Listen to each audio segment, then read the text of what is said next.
No Brasil, ao menos 140 mil pessoas precisam de tratamento de substituição renal, a diálise, assim como eu. Só em São Paulo, cerca de 30 mil pessoas, assim como eu, dependem desse tipo de tratamento para garantir suas vidas. As clínicas de diálise estão conveniadas ao Sistema Único de Saúde, o SUS. Cerca de 85% dos pacientes são tratados pelo SUS. É por isso que A diálise não pode parar.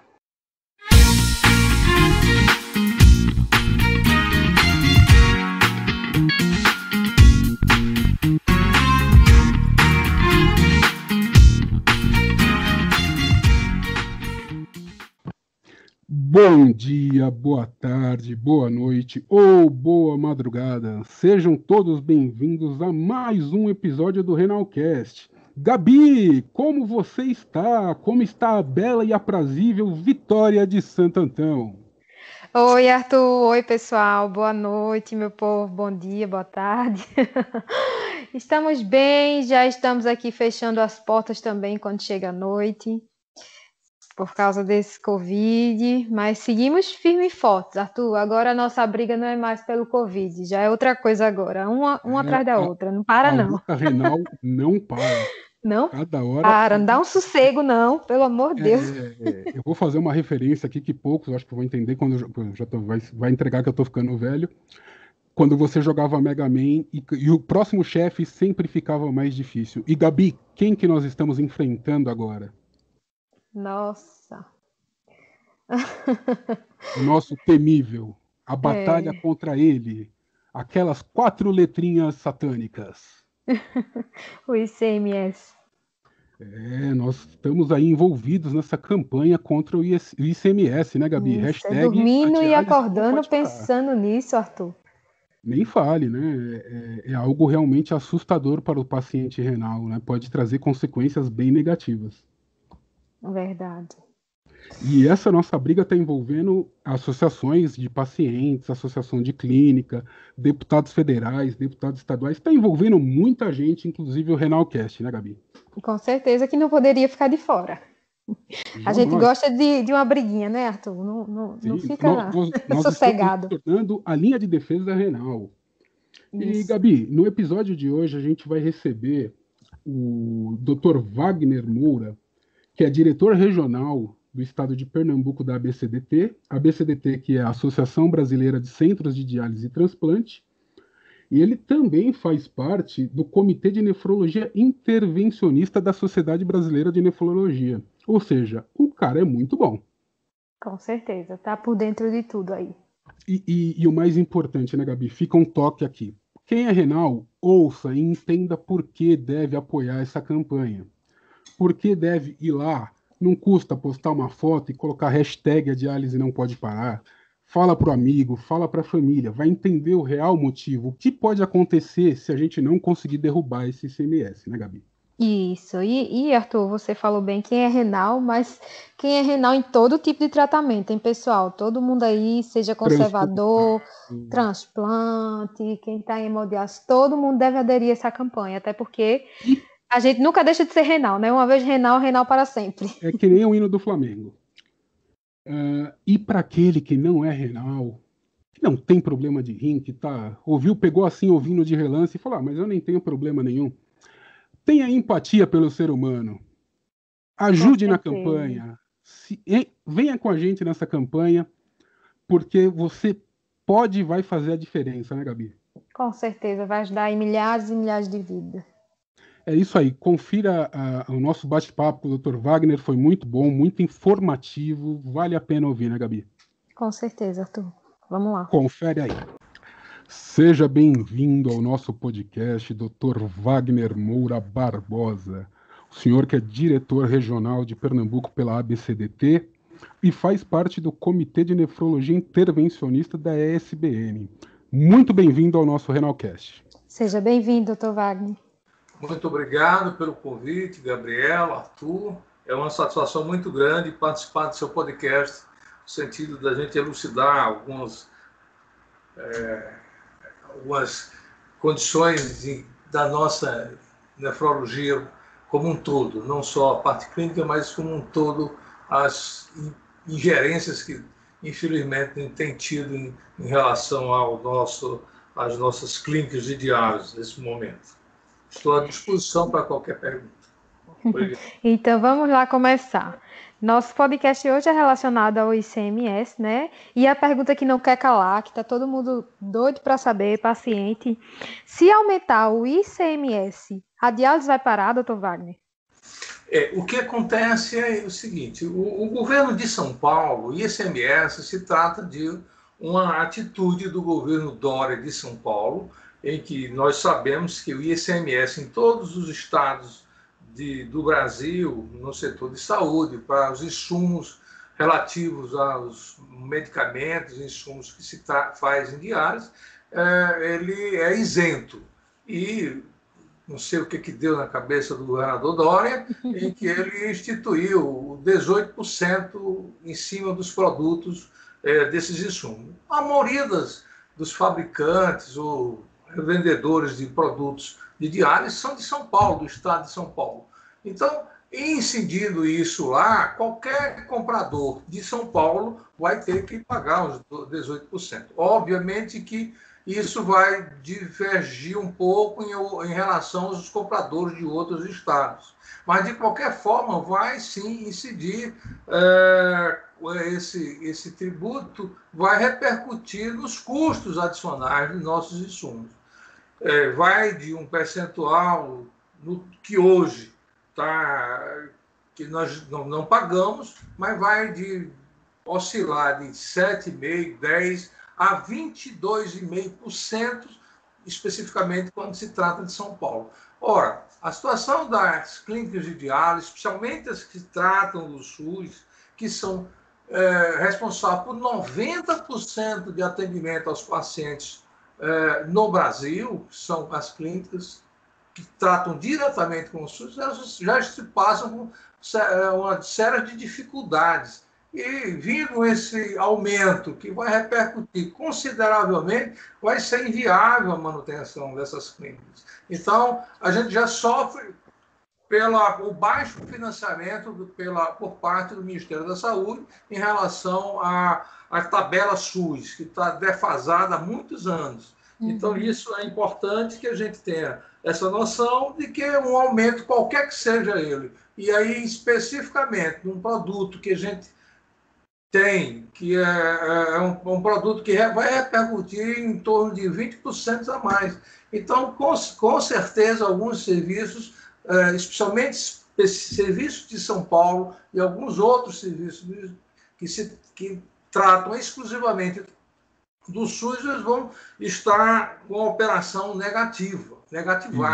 E doutor Wagner, fala para mim uma coisa, como é que é administrar isso psicologicamente na clínica, a tensão do aumento de ICMS com a tabela do SUS desatualizada, vendo a pandemia jogando os valores lá para cima, como é administrar essa situação?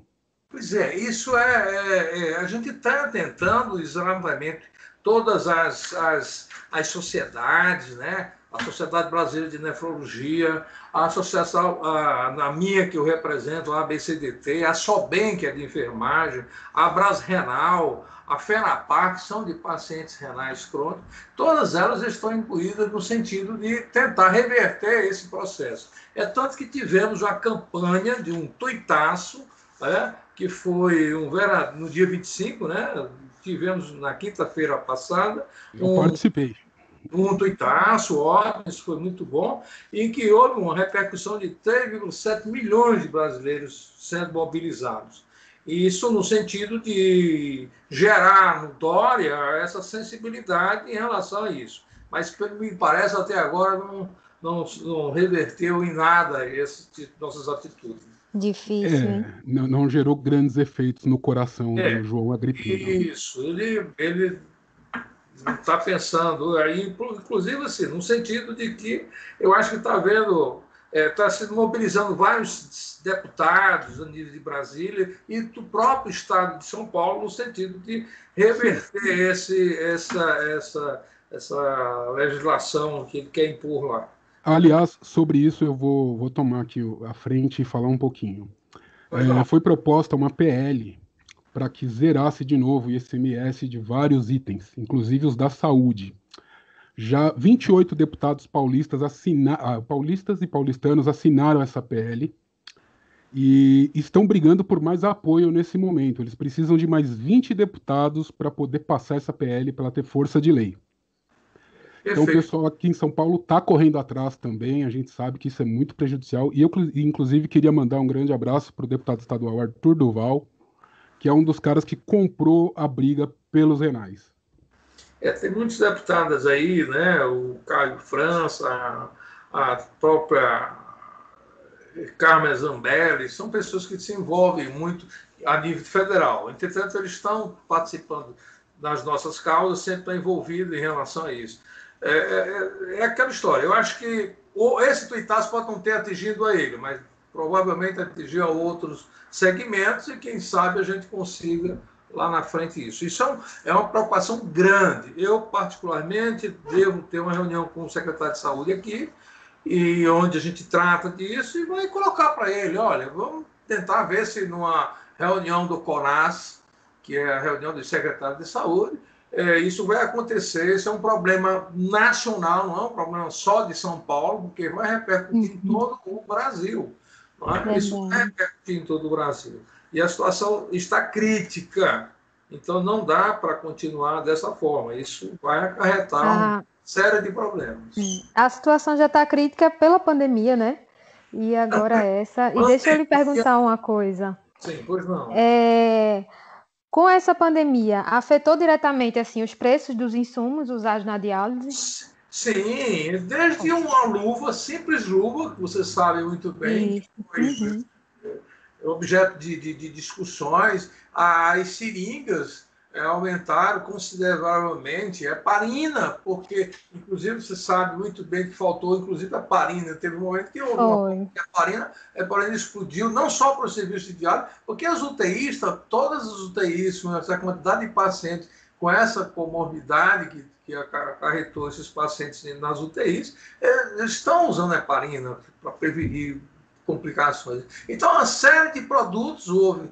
Tanto que, por parte do governo, ele até tentou dar uma ajuda por reivindicação da SPN e ABCDT de uma ajuda tipo um 13º, e que, infelizmente, seria um extra, e que eles não souberam fazer do ponto de vista formal. Infelizmente, o Ministério da Saúde tem muita militar e as pessoas, às vezes, não estão sabendo formalizar as verbas. Isso fez com que essa verba ainda continue lá em algumas secretarias, ela não tenha sido repassada para as clínicas, que é uma verba extra exatamente para tentar recompor esses gastos a mais que as clínicas de diálise do SUS teve com a pandemia.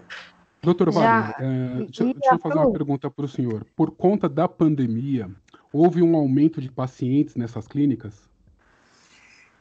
O que acontece? Eu diria que não houve um grande aumento de pacientes. Isso é muito preocupante, Arthur.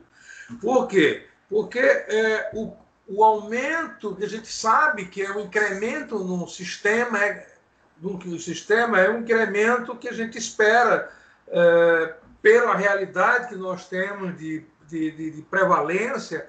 É um aumento natural. É um aumento natural. O que aconteceu é o seguinte: as pessoas deixaram de ir, porque as emergências não estavam mais atendendo as urgências normais, a vida normal do cotidiano. E a gente sabe que, infelizmente, Gabriela pode me confirmar isso, a gente sabe muito bem que, infelizmente, muitos pacientes chegam numa situação da doença renal terminal, isto é, precisando iniciar a diálise, sem o mínimo ter conhecimento que tinha doença. E isso está em torno de 60% a 70%. Não é aquele paciente que vinha acompanhado pelo nefrologista regularmente, fazendo seu tratamento, e a doença progrediu, mas ele foi capaz de tratar a sua anemia, foi capaz de tratar seus problemas o que a gente chama de doença óssea, com outras de hipertensão, ou até mesmo, quem sabe, dependendo do início do tratamento, protelar essa doença o máximo possível para entrar em diálise, ou quem sabe já é preparado até para um transplante renal. Né? Essa falta de informação é muito grande em relação a isso também, né? Muita gente não faz a prevenção, e aí quando vê, cai de paraquedas. Então, o doutor atribui esse aumento justamente a uma falta de campanha de prevenção, de repente, à doença renal?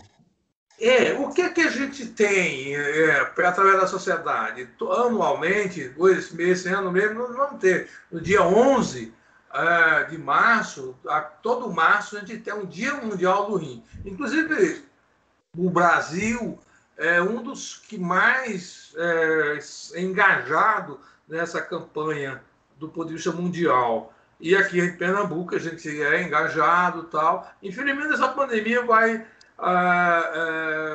dificultar um pouco. A gente vai usar as redes sociais.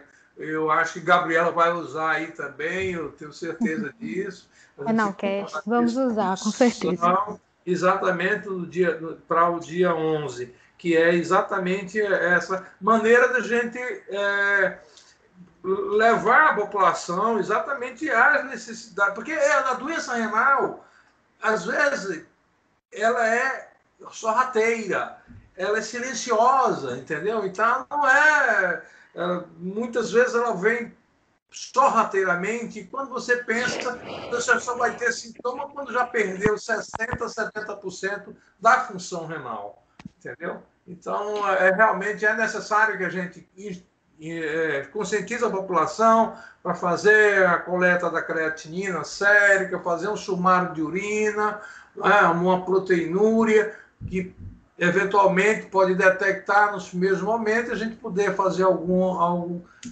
mais preciso e, quem sabe, prevenir.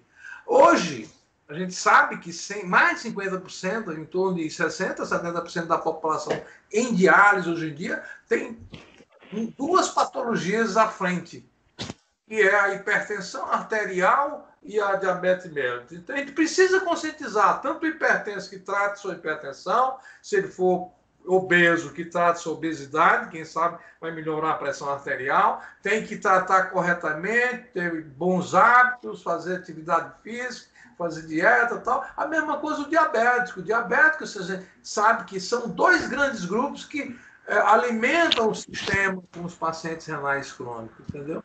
Então, é preciso que a gente realmente oriente o máximo que a gente puder no sentido de evitar a grande quantidade de pacientes. Até porque poucos pacientes, é aquilo que eu digo, muitos desses pacientes chegam às urgências num processo que a gente chama de uremia. O que seria isso? É a ureia alta, que é o exame que a gente tem, mas não é só o exame bioquímico alto, é o exame com sintomas. O que necessita, nessa fase, é necessário a terapia renal substitutiva, que é o tratamento de intervenção rápida, né?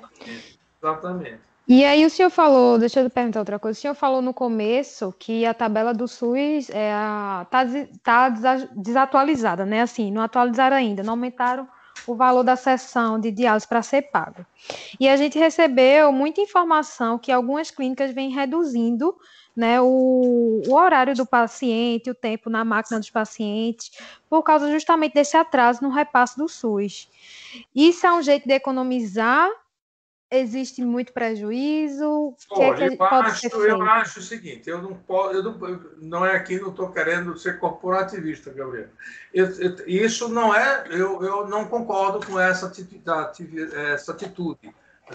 São 4 horas de diálise semanais, isso a gente faz, primeiro, eu não conheço ninguém que faça menos.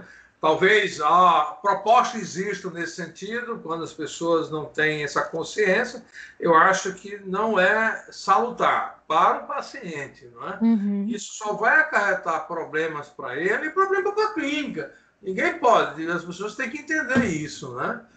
A gente tem vários aspectos. A gente luta também, a gente luta para aumentar a tabela do SUS, né? A tabela deve ser aumentada porque está aí há mais de anos que não se faz, não tem reajuste. Mas também a gente tem que ter ser um bom gestor, no sentido de diminuir custo. Custo no bom sentido, desde que não caia a qualidade, né? E aí a gente tenta fazer nesse sentido, né?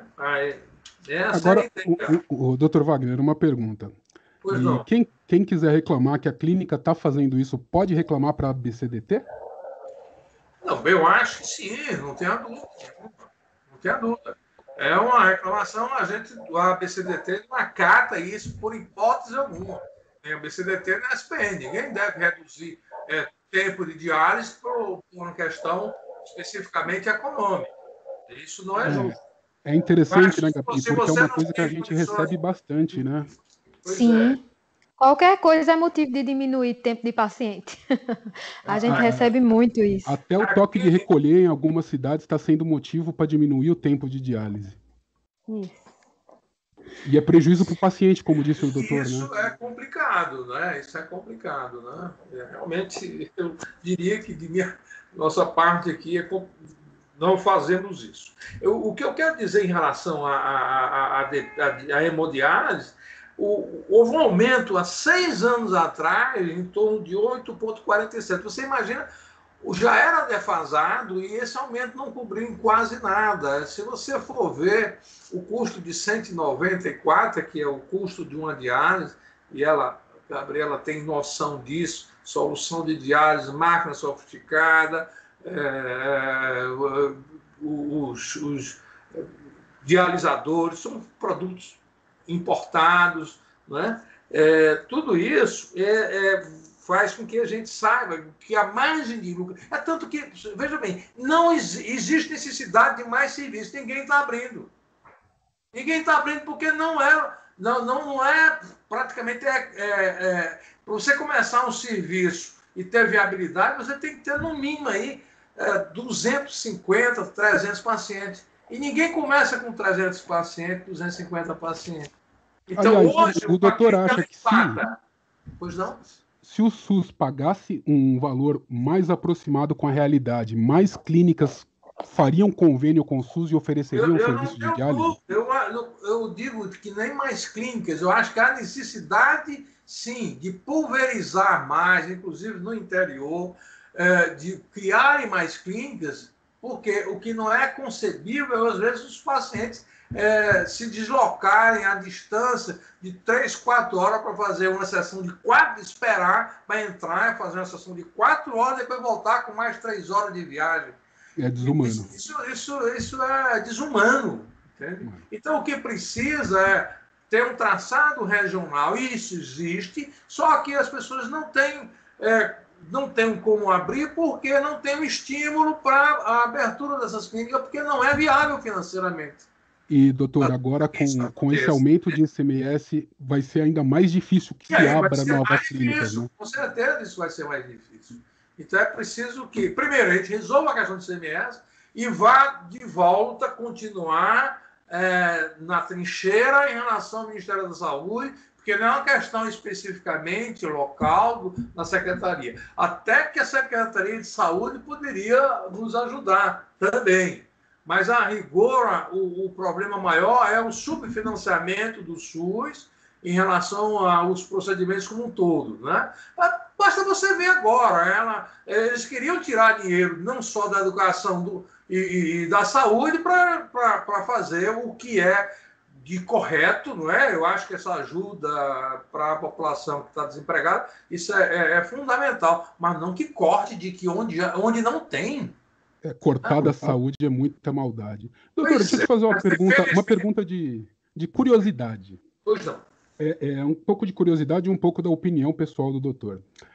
A gente tem visto, né, muitas empresas estrangeiras comprando clínicas, né, grandes redes aí mundiais comprando clínicas. E o senhor vê isso com bons olhos ou acha que isso é um pouco perigoso de ter essa entrada de empresas estrangeiras nesse mercado de saúde? Veja, Beto, eu tenho uma ideia Tanto que eu não estou na SBN mais, porque eu tenho uma ideia um pouco diferente. Do que muitas vezes se alardeiam por aí. Na verdade, o que está acontecendo é que essas grandes corporações ela podem sustentar uma situação por bom tempo em relação a esse custo menor, quer dizer, esse pequeno Os problemas, né, de ICMS e tal, ela consegue aguentar o baque, né? Quem aguentar? O problema é esse. Até quando? Até quando? O problema aqui também é o seguinte: muitas das empresas são formadas, diferentemente lá de fora, são formadas por colegas que se juntam e fazem aquela empresa, não é? E fazem colegas que terminam sendo, o papel deveria ser nefrologista puro e terminam sendo nefrologista e empresários. É verdade. E muitas vezes não fizeram uma formação para ser empresário, entende? Então não fazem uma gestão adequada. Muitas vezes confundem o dinheiro que entra do caixa, acha que aquele dinheiro pode tirar e tiram demais, daqui a pouco estão com as dívidas lá em cima e por aí vai. Então é muito difícil. Eu vou ser sincero, eu fui forçado a ser empresário. Eu não queria ser empresário. Era a maneira de eu ter um emprego, entende? Lá no passado. Obviamente que com o tempo, a universidade, o Estado, você vai angariando posições e pode até abrir mão disso. Mas, volto a dizer, o que aconteceu no Brasil, especialmente ao longo desses anos, foi um grupo de nefrologistas se juntarem e abrirem o serviço. Já que o senhor falou aí que se tornou empresário meio que à força, como é ser dono de clínica de hemodiálise? Conta aí pra gente. O aperreio ou é tranquilo? Não, muito aperreio, né? Na verdade, eu diria que eu, particularmente, sou diretor da Multirim, que é uma clínica que tem ações para convênios, né? Especificamente, ela é separada da clínica do SUS. Isso não quer dizer que o tratamento aqui do SUS não chega, é diferenciado daqui, não. Os médicos daqui são médicos de lá e, muito pelo contrário, as práticas boas com que eu consegui fazer com que a minha clínica de diálise fosse credenciada, inclusive certificada, com certificação internacional, talvez a segunda do país, tem a certificação Quemento. Então, as boas práticas que a gente conseguiu aqui, a gente levou lá para o SUS. Não é? Então, e os colegas que trabalham aqui, trabalham lá no SUS, entendeu? E os contratos que eu tenho com os produtos, os insumos, são iguais, as máquinas são idênticas, são semelhantes, entendeu?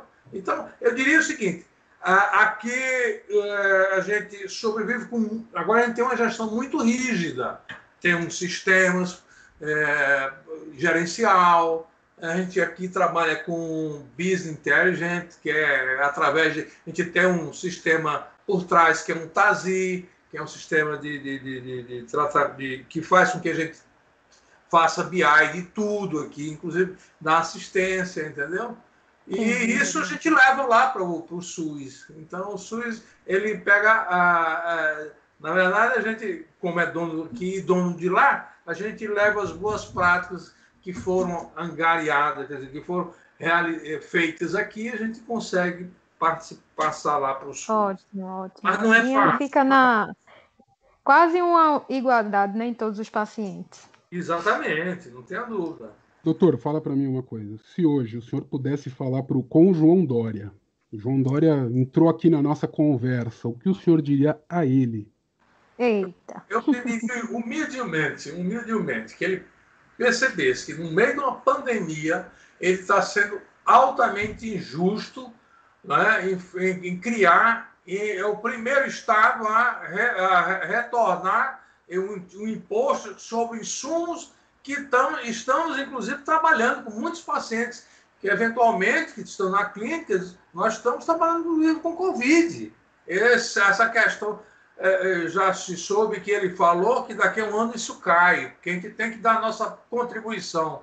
contribuição, que as clínicas de SUS que estão passando pelo que estão passando tem que dar contribuição de quê? Ela tem que ser privilegiada, inclusive, pelo fato de estar trabalhando nesse meio de pandemia, em que o custo continua o mesmo e fazer com que esse custo venha até a aumentar. Isso é um absurdo. Eu pedia um pouco de coerência por parte dele, no sentido de reverter essa atitude impensável.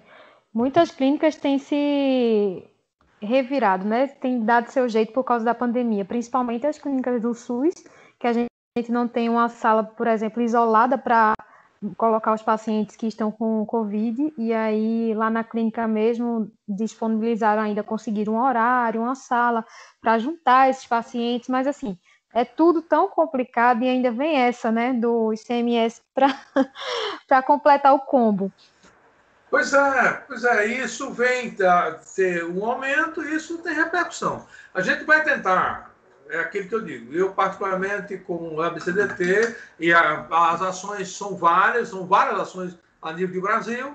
Eu aqui, particularmente, tenho um bom relacionamento com o doutor André Longo e vou solicitar dele que leve essa demanda lá para o CONAS, que é o Conselho Nacional de Secretários de Saúde. Né, que se sensibiliza a ponto da gente de dizer que isso vai ter repercussão se não houver um aumento dos procedimentos. Né? E, doutora, e para os nossos ouvintes, para o pessoal poder entrar de cabeça na campanha da hashtag A Diálise Não Pode Parar, o que o senhor diria para fazer o pessoal aderir à campanha? Eu aderiria, o que eu gostaria é que, assim, nós estamos, inclusive, eu uso um outdoor aqui na nossa clínica e devo estar colocando nele nessas próximas 48 horas, me antecipando um pouco. E isso fica esse tempo todo. E é que a gente, na verdade, essa campanha vai ser talvez a tentar a panfletagem, a gente está tentando, inclusive, a imprensa, no sentido de angariar algum espaço para poder falar um pouco. Na verdade, a ideia do Dia Mundial do Rim é conscientização muito mais da nossa população. A gente tem um slogan que é cuidando da doença do paciente com a doença renal crônica. Então, cuidado com o paciente com doença renal crônica. Quer dizer, a gente está quer alertar a população exatamente para isso. Inclusive no meio de uma pandemia em que está todo mundo aí em casa, sem ir a um consultório, sem ir a ambulatório. Eu, particularmente, no meu consultório, eu tenho um consultório privado aqui, através de convênios, e que eu tenho uma série de pacientes que tem aqui 20, 15 e tantos anos, que sou acompanhado, e eu sou obrigado a atender esses pacientes. E eu forço a vinda desses pacientes sob o risco desses pacientes piorarem função renal. Entendeu? Então a gente tem que estar atento a isso. Tem que estar tirando uma medicação, botando outra, porque ele piorou, porque não sei o quê, entendeu? Então a gente tem que estar conscientizando todo mundo. Então, o Dia Mundial, na verdade, não só para as pessoas, a população em geral, perceber que 10% da população tem um certo grau de acometimento da função de acometimento renal, e que isso pode levar a necessitar de terapia renal substitutiva, e queira Deus que tenha a oportunidade de fazer um transplante. É isso aí. Então, pessoal, pode acompanhar o Instagram da ABCDT, que tem muita ação legal, tem muita informação boa. É um grupo uma associação muito séria. E acompanhem que está rolando aí as ações da Diálise Não Pode Parar, seja pela BCDT, pelo Renalcast, né? Pela FENAPAR. Tem muita associação aí brigando para conseguir derrubar esse aumento de ICMS. Doutor, eu queria agradecer a sua participação, muito obrigado. Já deixo as portas abertas para uma próxima oportunidade a gente falar da doença renal, mais especificamente, porque o doutor fala bem, é uma fala interessante. Muito obrigado pela participação. Eu aqui agradeço, Arthur, e Gabriela também, e os tenho um prazer, gostaria de ter o prazer de conhecê-los pessoalmente, tá? E sejam bem-vindos aqui. Pós-pandemia será um prazer. Pós-pandemia, a gente vai lá na Mutirrinha, Arthur. Quem Combinado. sabe do dia 11 eu estarei aqui, à disposição. Opa, vamos pensar em algo para o Renalcast, hein, Gabi? E pôr o doutor nessa. Vamos pensar, uma boa ideia. Tá bom? Muito obrigado, doutor. Muito obrigado mesmo, tá bom? Mas que baita episódio, hein, Gabi? A gente viu o quanto é problemática, não só a questão do ICMS, mas a questão do repasse do SUS, né? Então, Arthur, cada dia mais difícil, e aí eu mesma fico passada, como eu digo, sem nem o que dizer, né? A gente só corre para ajudar mesmo, para gritar aí na internet, que é a única coisa que podemos fazer. Aliás, eu queria ressaltar aqui uma coisa muito legal, Gabi. Quando a gente criou a nossa participação nessa campanha, você lembra bem que nós estávamos conversando sobre hashtags, e você falou uma hashtag não vamos calar. E eu fico muito feliz de poder falar para os nossos ouvintes que você realmente está dando voz aos renais. A gente pôde acompanhar na Record, no Jornal da Record, a sua participação defendendo que esse aumento seja travado, né? Que não ocorra esse aumento de ICMS. Não teria participação sem você, né, Arthur? A gente trabalhou junto nessas. Deixa isso para lá, Gabi. Vamos focar na linha de frente. E Gabi, e eu queria falar em nome, acho que de todos os renais aqui, você mostrou uma coisa muito importante. Renal tem voz. Tem. E não pode se calar. Esse é o grande detalhe disso tudo. Nós temos voz. Nós não temos muitas vezes representatividade, mas quando a gente se junta, a gente faz a nossa voz ser ouvida. Então eu queria te dar os parabéns pela coragem, por ter ido à frente à câmera e ter falado obrigada, em pró dos renais. Eu ia pôr o som de aplauso agora, mas vai dar trabalho para editar, então considera-se aplaudida por mim. Muito obrigada, eu fico muito feliz. Recebi várias mensagens essa semana também de pessoal agradecendo e fico feliz porque a gente tá juntos nessa, né? Não tô só, tô com você e para a gente dar aí a voz a várias pessoas que muita gente não sabe nem o que é que tá acontecendo, nem o básico, né? Não sabe nem o que é. E aí a gente tem lutado até por essas pessoas que não podem falar, né? Que na verdade são aqueles idosos, eu costumo chamar os vozinhos e as vozinhas delas, quando eu olho para eles ali, eu fico com uma pena, meu Deus, a gente tem que fazer alguma coisa por eles. E aí, por todos, né? Somos a voz de todos. E o melhor, Arthur... Pode falar. E o melhor é que os pacientes renais, eles têm a liberdade de chegar para a gente e de falar o que é que está acontecendo, né?